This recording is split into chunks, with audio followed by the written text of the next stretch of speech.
Mic check 1 2. Mic check 1 2.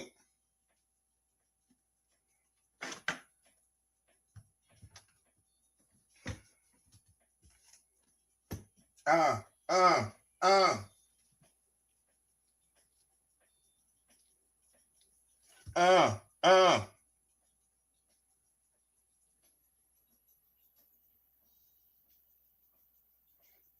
Mic check. Mic check.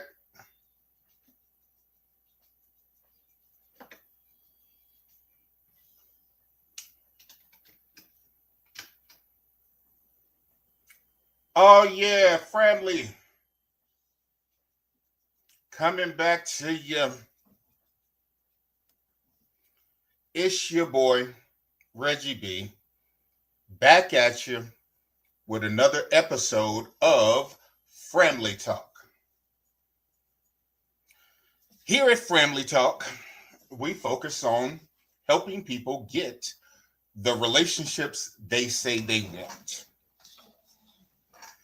And one of the challenges that I hear from people, and these are real people, not random conversations that I've watched online or something like that, and not hearsay conversations that are second and third person told.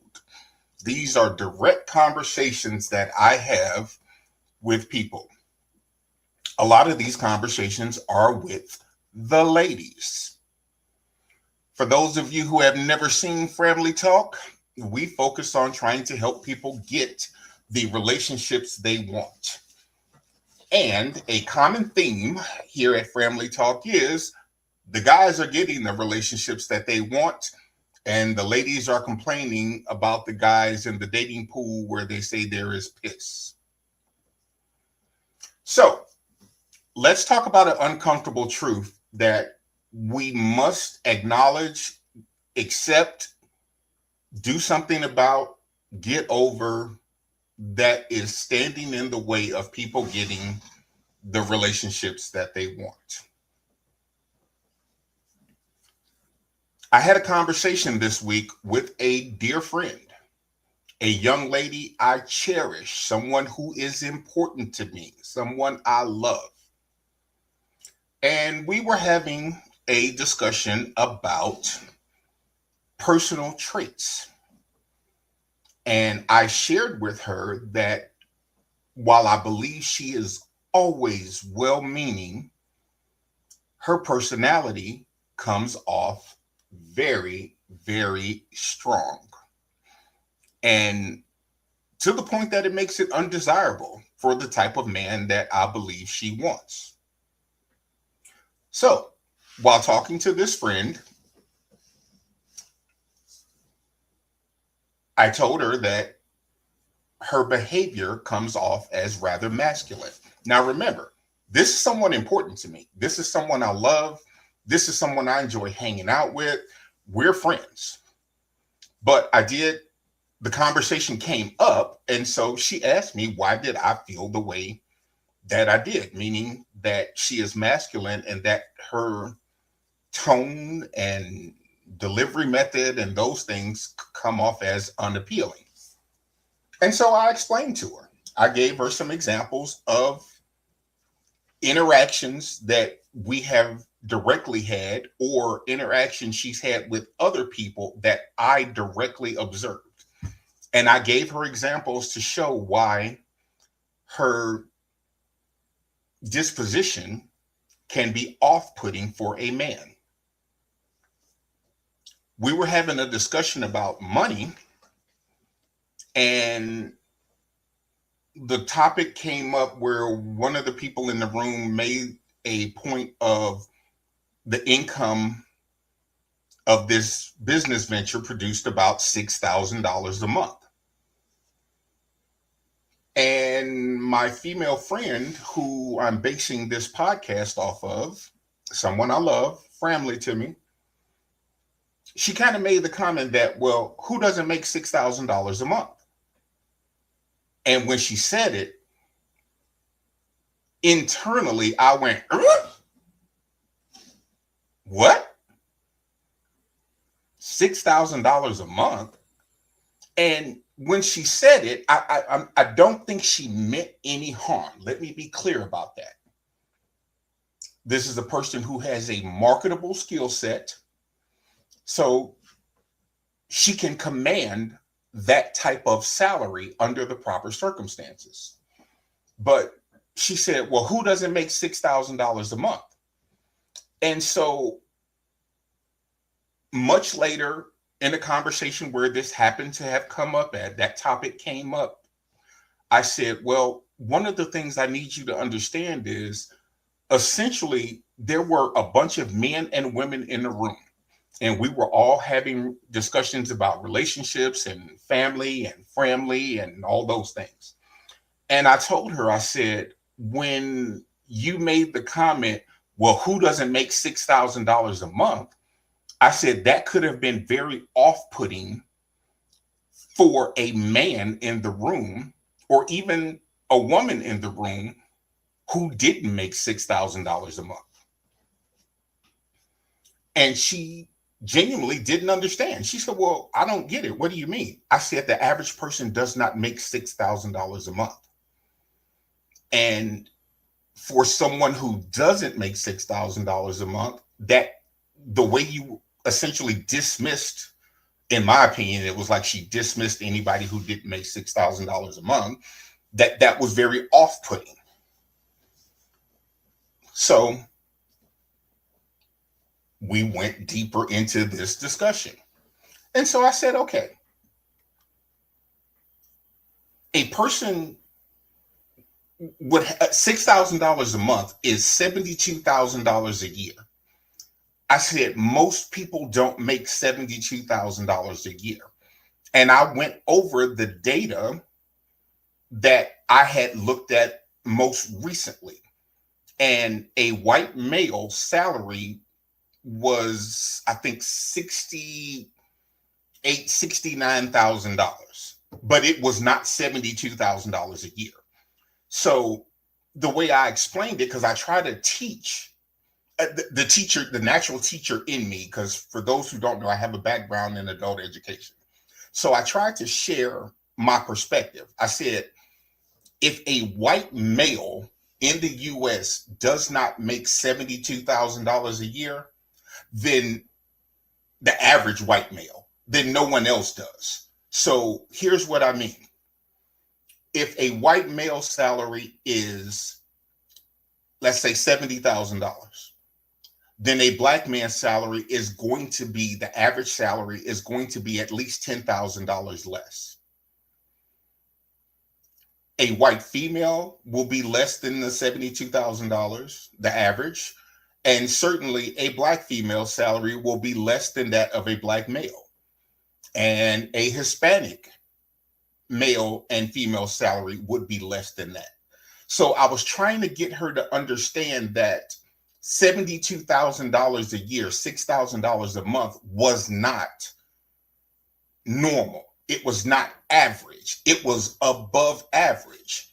And the way that she, in my perspective, flippantly said, well, who doesn't make $6,000 a month? A whole bunch of people don't make $6,000 a month. So we dug deep into this, and she sort of kind of pushed back and talked about what her earning capacity was. And I had to remind her, for the location in the US where you were earning that type of money, that may have been normal because the cost of living was so much higher. But that number would be less if you lived in Atlanta, San Antonio, Dallas, because the area that you were living in at the time where you based that number off of was significantly higher. So no one was averaging that salary. Of course, you have your outliers, but we're talking about the normal people. And I made the comment about a person making minimum wage. And I said minimum wage, the federal minimum wage since 2009 has been $7.25. And when we talked about that, I happened to ask her, I said, okay, would you date a person making $7.25? And she said, yes, I would date someone making $7.25. Now, in my mind, I'm screaming bullshit. No, you wouldn't. There's no damn way you would date a person making $7.25 because I just don't believe it. And so I decided to dig deeper into that question. And so I asked her, I said, just out of curiosity, how much is the annual salary in your mind of a person who makes $7.25? $7.25 an hour. And she said, well, I don't know what the math is. And so I told her, I did the math, 725 times 2087. And I showed her that's $15,000, less than 15,000, I think $500, less than that, just under that. And I told her, you probably don't even know men who make $7.25 an hour, let alone that you would actually date one of them and respect them and things like that. And she pushed back and said, no, I would date a man like that. And I told her, I said, let's just look at lifestyle, because when we talk about a dollar amount of someone's income, we have to look at what lifestyle that can purchase. And this person is a woman who travels on a regular basis, a couple times a year. And so I told her, I said, a person making $7.25, making minimum wage, does not travel. And she pushed back on me and she said, when I made $5.15, when that was the minimum wage, or $7.25, I still traveled internationally. And I had to go there. I said, okay, I'm going to take you at your word that when you made minimum wage, you traveled out of your pocket.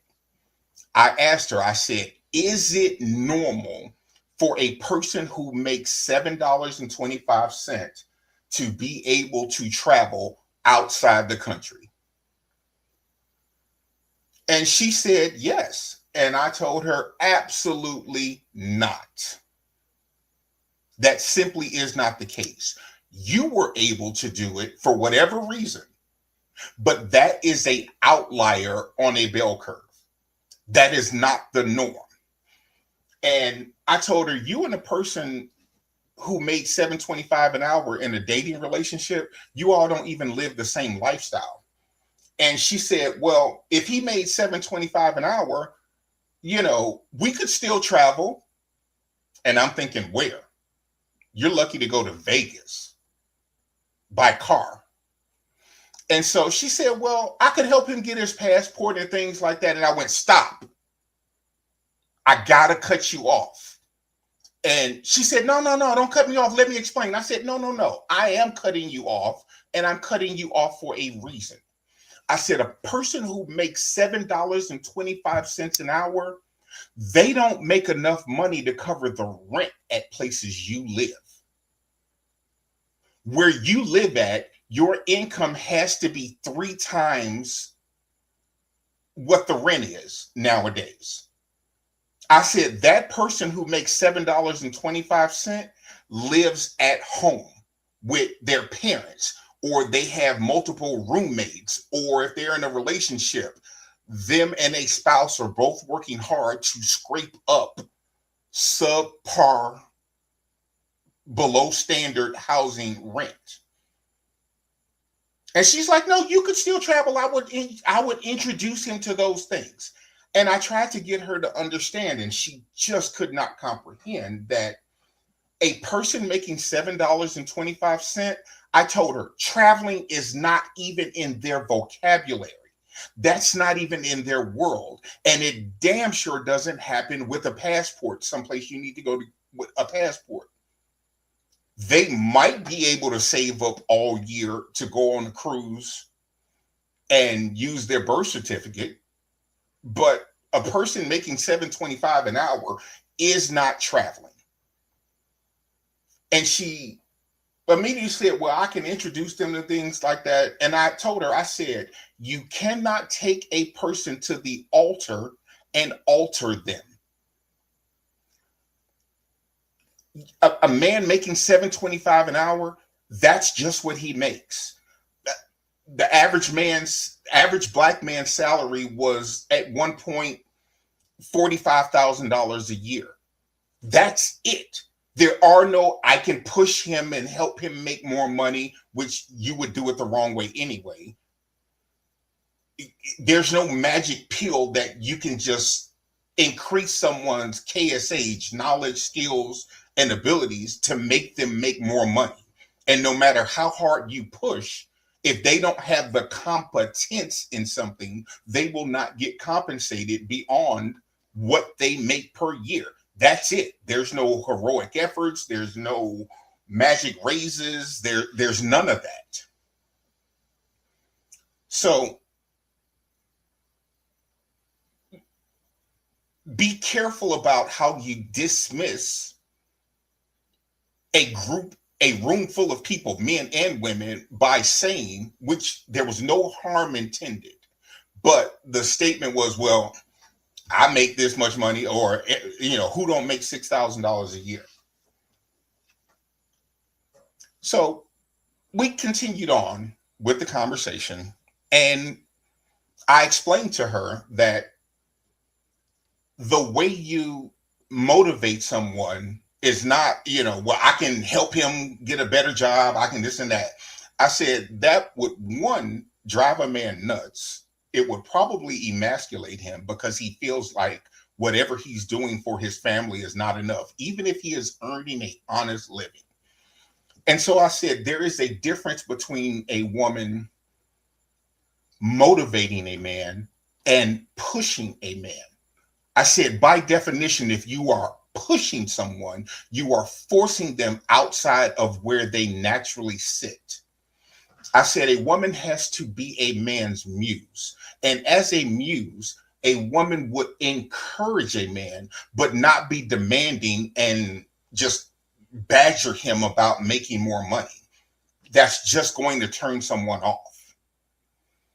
I said, you have to remember how to use your feminine energy, which you don't lead with feminine energy. You lead with masculine energy. In rebuttal, she told me, well, I'm just, you have to understand that I've always had to do this. And I went, stop. I'm going to stop you right there. As a man, I do not owe you understanding. It is not my responsibility that your past relationships meant you had to be the dominant one in a relationship. It is not a man's responsibility to understand that you never learned to communicate in a manner that promotes mutual respect. It is not a man's responsibility to understand that you are just a domineering, bossy person. And she asked me, well, what do you mean? I don't see me being that way. I recently had the flu. And this same person, like I said, I love her. When she found out I had the flu, she called me every day to check on me. In the early days of her, she has a medical background. In the early days of me having the flu, while talking to her, she started telling me what I needed to do. Well, you need to do this, this, this, and get you some of this, this, and do this, this, this, and this, and this. I didn't say anything to her in pushing back because I know where it came from. It came from a place of genuine concern. It came from a place of, this is part of my background and what I do professionally. It came from a place of love. And I let it go. But because we were in this conversation and I was trying to explain to her the difference between a woman being a man's muse and her being overbearing and domineering, I said, let me give you an example. And this is the exact same person. I said, let me give you an example. When you found out I was sick, you went into boss director mode. You told me, well, you need to get you some egg drop soup. You need to get this, you need to get this, you need to get this. I know how she meant it. So I just said, thank you, sweetie. I appreciate that. I never said anything. I didn't push back on her in the delivery of it because I know how she meant it. She meant it in a loving, caring, genuine way. But since we were in this conversation, I said, let me show you the difference between encouraging and being a man's muse versus the way you did it. I explained to her that you called me and started snapping orders at me about what I needed to do. I said, now I want you to listen to this delivery. Hey, you know what? When people I know have been sick, something that has worked great for them has been getting egg drop soup from the Chinese restaurant. They have all felt better after taking that. I think you should try that. Or, hey, when people I know who have been sick, one of the things that has helped them feel better is if you take, Vicks, rub it on your feet, rub it on your chest, put some socks on, and just get under the covers and sweat it out. I think if you do that, maybe you'll feel better. And I tried to get her to see the comparison between the delivery of both of those messages. Both of them ended at the exact same spot, but the delivery was completely different. I said one is being a man's muse, being his encouragement, being his support system, and the other being really bossy and demanding. And I said, I reminded her, I didn't say anything because I know how you meant it. You meant it out of a place of love, but I just want you to see the difference in the two deliveries. And again, she went into telling me, well, you have to understand that I'm always having a blah, blah, blah, blah, blah. I don't care. A man will not care. And there was a little bit of pushback. Well, what do you mean you don't care? But you have to understand. And I'm like, no, I don't have to understand. The type of men that you would want to be in a marriage with, because she wants to get married, the type of man you would want to be in a relationship with is not going to listen to you talk to him that way. You have to learn to adjust your tone, or you will pay a dating penalty and not get the type of person you want. And so she felt I wasn't being understanding enough. And I said, okay, let's flip the conversation around. I said, you like a tall man, right? Yes. I said, is it common to hear women say they want a man who is 6 feet tall? She said, yeah, that's common to hear. I said, okay. All men under 6 feet tall just got eliminated. Some women say they won't date a man who's under 6 feet. So those women just cut that man out of dating contention without knowing anything about his character, his motivations, his finances, without knowing anything.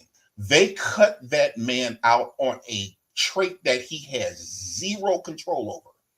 No man can control his height.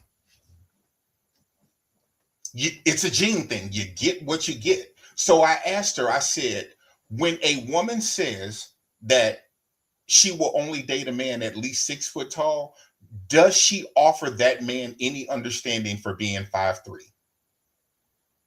No, she doesn't. There is no sympathy. There's no empathy. There is nothing. There is, I want a man 6 feet tall. That's what I like. I want to look up to him. I want to feel safe when I'm in his arms. All of those things. There is no offer of an explanation of being empathetic for a man. The average height for a man is 5'9". So a man who is average height, he's right in the middle of the bell curve. There is no empathy for him at all. I said, just like you don't owe a man understanding for what you want. And I never hold any issue with what someone says they want, but you do have to understand the context of it. And when I say understand the context of it, if you say I want a man 6 foot tall, then you just cut out everyone below that height. You're talking about 18% of the population. is over 6 foot tall and over. So if a man doesn't meet that height requirement, sucks for him. I hear women say, well, I'll only date a man who makes at least 6 figures. The average salary for a white male is close to $70,000. A black male salary is about $13,000, $15,000 less than that. You don't offer him any understanding. You don't ask him, well, why don't you make more money? And if, you just happen to be in the average of income earners, then I will accept you. No, he is unacceptable to you. You don't even want that type of man reaching out to you. Let's take this a step further. If a man is a 2-pump chump in bed, 2 pumps and he done had an orgasm and rolled over, he may not be able to have any control over that, not without going through some significant therapy. Naturally, there are some men who are 2-pump chumps. Women don't offer that type of man any understanding. They talk about him and talk down on him with their girlfriends and even some of their men.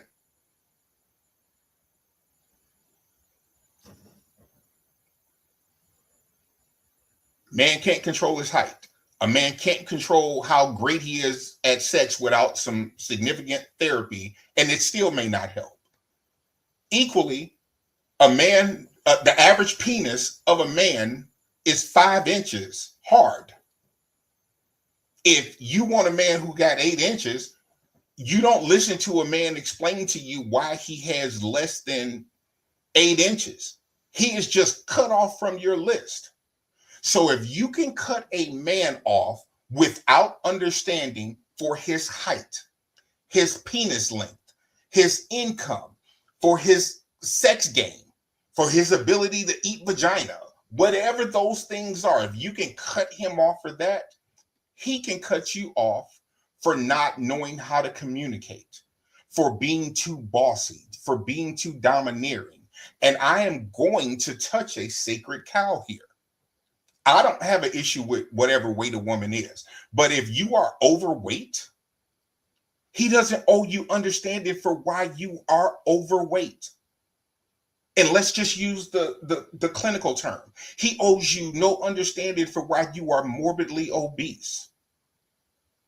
That's not said in meanness, but it is said in a factual example perspective. A man doesn't owe you understanding for why you were a single mother. A man doesn't owe you understanding for why you're over your ideal weight. A man doesn't owe a woman understanding for why she's bossy as heck.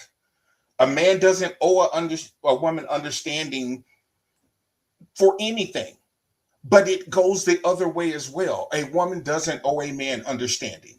And what I explained is I made that point to say, I've only heard women demand understanding for things. I have never heard a man ask for understanding.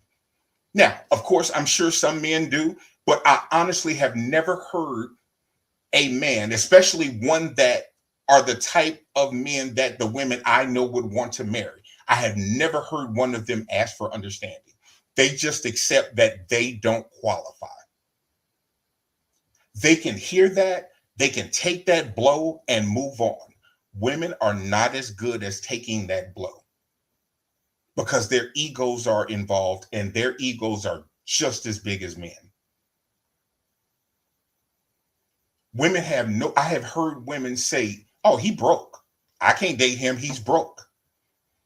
Women have no problem telling a man he's broke or he doesn't make enough money. Even if you say it nicely, the outcome is the same. He does not meet your financial requirements to be your husband. He's broke. But if a man tells a woman, you too fat. Oh, well, I can lose weight. Well, you've been fat for 40 years. What is the probability of you losing weight anytime soon? Statistically, it is not good.